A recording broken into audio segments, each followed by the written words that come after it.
પ્રભુ ઈસુના જીવંત અને પવિત્ર ત્રિએક નામમાં વાલા ભાઈઓ અને બહેનો, આપ સર્વને લોગોસ બાઇબલ સ્ટડી તરફથી હું પ્રેમી સલામ પાઠવું છું. આજનો દિવસ એટલે કે મે મહિનાની પહેલી તારીખ, પહેલો દિવસ 2024 અને બુધવારનો આ દિવસ. ગયા એપ્રિલ મહિનામાં આપણા બધાની પ્રભુએ સહાય કરી અને આખા મહિના દરમિયાન લોગોસ બાઇબલ સ્ટડીની મારફતે પ્રભુએ આપણને નવી સમજ આપી, નવો આશીર્વાદ આપ્યો. એ માટે પ્રભુનો આભાર માનીએ છીએ.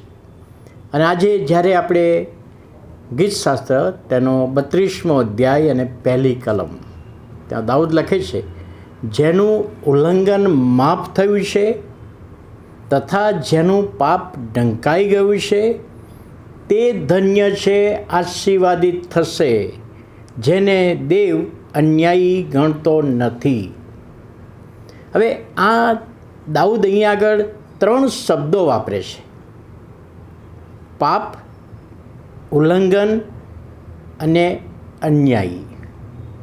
આ 3 શબ્દો એકબીજાના પર્યાય છે, એકબીજાના પૂરક છે. અહીંયા આગળ લખવામાં આવ્યું છે કે જેનું પાપ ઢંકાઈ ગયું છે.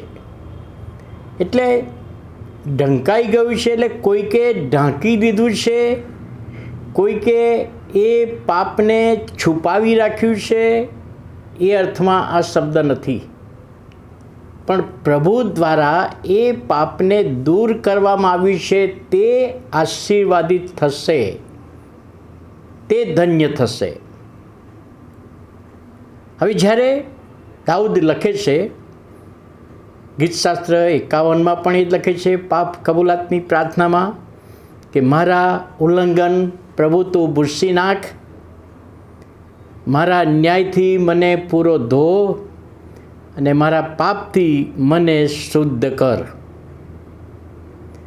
તો આ જે ત્રણ શબ્દો છે, એ શબ્દોની ઊંડી સમજ આપણે પ્રાપ્ત કરીએ તો આપણા જીવનો આપણે તપાસી શકીએ છીએ કે હું ક્યાં છું, મેં કઈ ભૂલ કરી છે.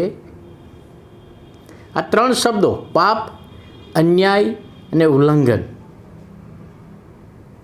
જો એક પછી એક આ શબ્દને આપણે જોઈએ. પહેલો શબ્દ છે ઉલ્લંઘન.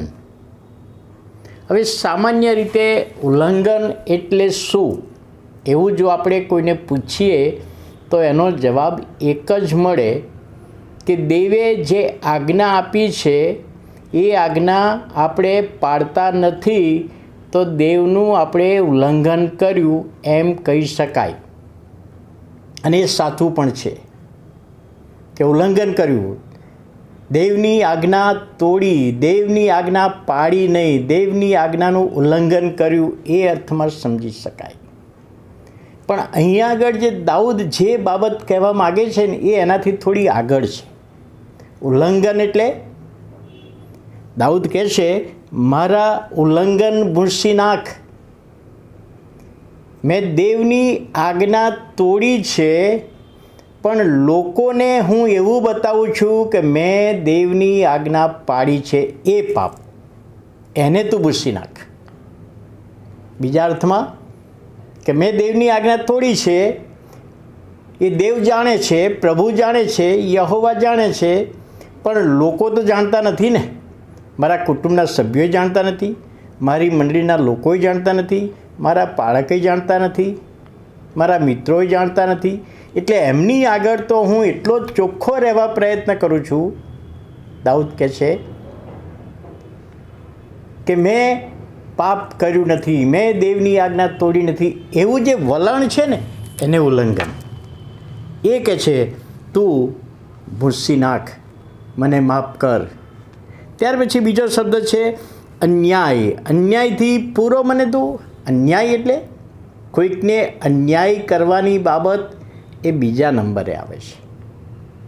પણ અન્યાય એટલે પ્રભુ ન્યાયી કોને ગણે છે જે પ્રભુ ઈશ્વરની પાસે આવે છે, પોતાના પાપોની કબૂલાત કરે છે, એને ન્યાયી ગણે છે.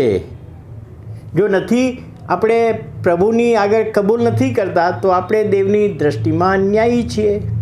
તો એ પણ બાબત અહીંયા લખવામાં આવી છે. અને ત્રીજો શબ્દ છે પાપ. અને પાપ એટલે દેવની આજ્ઞા તોડવી એ પાપ. યોહાનનો પહેલો પત્ર એમાં લખ્યું છે દેવનો નિયમ તોડવો એટલે પાપ. તો આ 3 શબ્દો દ્વારા દાઉદ અહીંયા આગળ પોતાની જાતને બતાવવા માગે છે કે મેં ઉલ્લંઘન પણ કર્યું છે, મેં અન્યાય પણ કર્યો છે, ન્યાયી ગણાવું છું, અને મેં પાપ પણ કર્યું છે. તો પ્રભુ તું મને કે છે એ મારા ઉલ્લંઘન ભૂસી નાખ, મારા પાપથી મને શુદ્ધ કર અને મને અન્યાયથી પૂરો ધો. અને આ વચન, આ પ્રોમિસ પ્રભુએ આપ્યું છે કે તે આશીર્વાદિત થશે જેનું પાપ ઢંકાઈ ગયું છે. મેં અગાઉ કહ્યું એ પ્રમાણે કે માણસે કોઈકને કોઈક પ્રયત્નો કરીને પાપને ઢાંક્યું હોય એ બાબત નહીં, પણ ઈશ્વર એને દૂર કરે છે, એ આશીર્વાદિત થશે. તો એ પ્રોમિસ આપ્યું છે. વાલા ભાઈઓ અને બહેનો, આ પ્રોમિસ પ્રભુ આપણા જીવનોને માટે આશીર્વાદિત કરે. આવો આપણે પ્રાર્થના કરીએ. વાલા પ્રભુ, અમે તમારો આભાર માનીએ છીએ આજના નવા દિવસની ભેટને માટે. મે મહિનાની શરૂઆત આજથી થઈ રહી છે, ત્યારે આખા મહિના દરમિયાન અમારી સંભાળ લેજો. અમને આ લોગોસ બાઇબલ સ્ટડીની મારફતે આશીર્વાદ આપજો.